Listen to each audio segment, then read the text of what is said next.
Respirator sinsitial virus, rinovirus, koronavirus, gripp virusi, paragripp viruslari va yaqinda kashf etilgan metapnevmovirus va bokaviruslar shular jumlasidandir.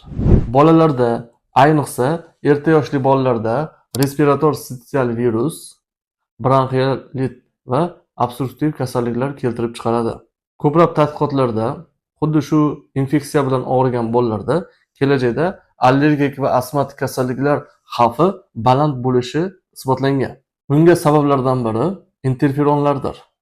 Interferonlar organizmga virus tushgach, unga qarshi kurashadigan birinchi to'siq, ya'ni devor bo'lib hisoblanadi.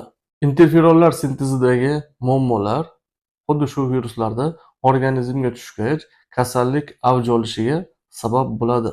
Interferonlar sintezini buzadigan omillarga antibiotiklar va isitma tushiruvchilar, xususan parasetamol kiradi.